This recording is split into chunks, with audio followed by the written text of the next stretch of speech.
Hello everyone and welcome to my channel, and today I will be reading an Arlecchino listener by me.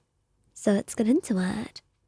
You're making your way down the stairs, lost in thought, when a sudden force shoves you from behind, and your heart leaps into your throat as you fall forward, the world spinning around you before you can process what's happening.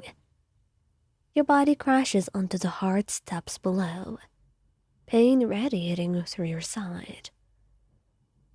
Hey, what are you doing? A voice cuts through the chaos, familiar and commanding, and you barely manage to push yourself upright when you see Arlecchino rushing towards you, her expression dark with fury. Her sharp eyes dart to the figure at the top of the stairs, the person who had pushed you, the person who had dared to hurt you. And with terrifying speed, she moves, catching the person by the collar before they have a chance to flee. The grip she has on them is unyielding, her voice dangerously low. You've made a grave mistake. The man struggles, but Arlecchino's strength is overwhelming. Her grip tightens around him, and the menace in her gaze could send a chill down anyone's spine. You thought you could push Wayan and get away with it, didn't you?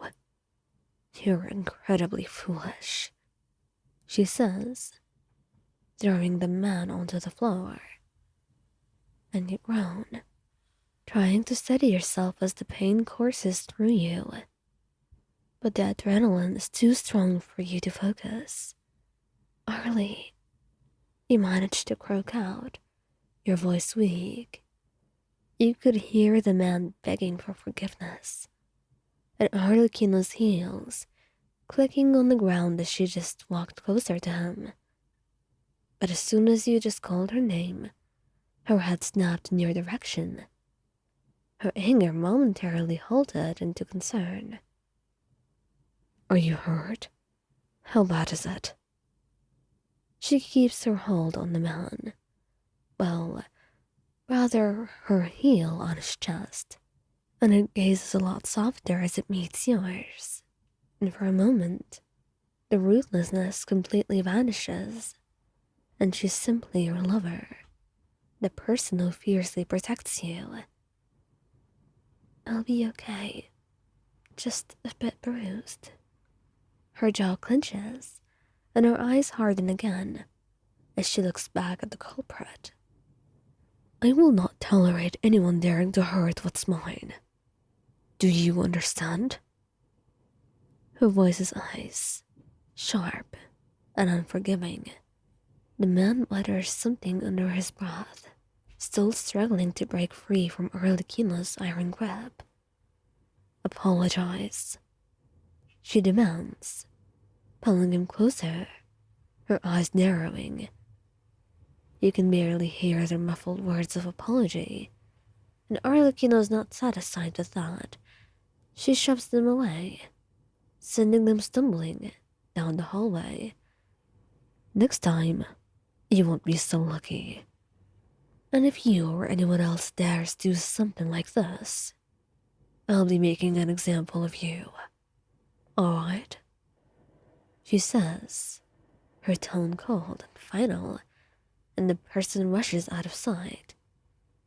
She is by your side in an instant, her arms gently cradling you as she helps you sit up. Let me see, she murmurs, carefully inspecting your injuries. Her usual sharp demeanor fades away as she touches your bruises with the lightest of hands, concern flooding her features. I'm fine, really, you say, though your voice wavers from the pain. Just a little shaken. Arlecchino's lips press into a thin line, her worry evident despite her attempts to mask it. You're more than shaken. You could have been seriously hurt. You reach up and brush your fingers against her cheek, trying to reassure her.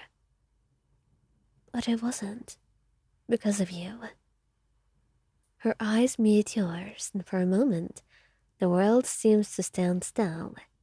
The fierce, relentless harbinger who commands fear and respect from all is replaced with someone who cares deeply about you, who would do anything in the world to protect you. She leans down, pressing her forehead against yours in a rare display of vulnerability. I will not let anyone hurt you. Never again. I'm sorry this ever happened.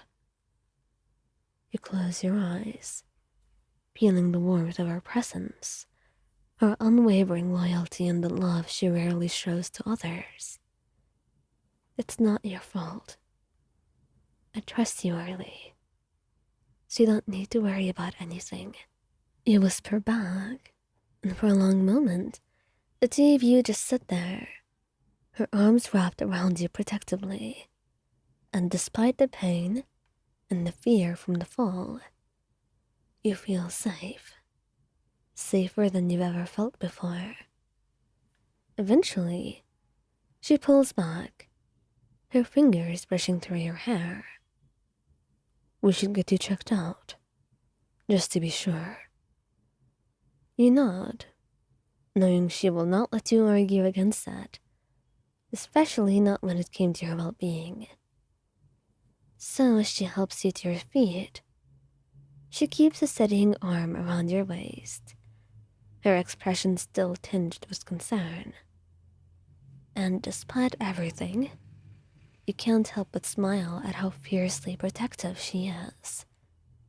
How much she cares, even when she tries to hide it.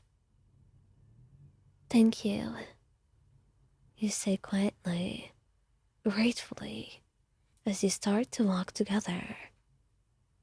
And she glances at you, her lips quirking up in the faintest of smiles.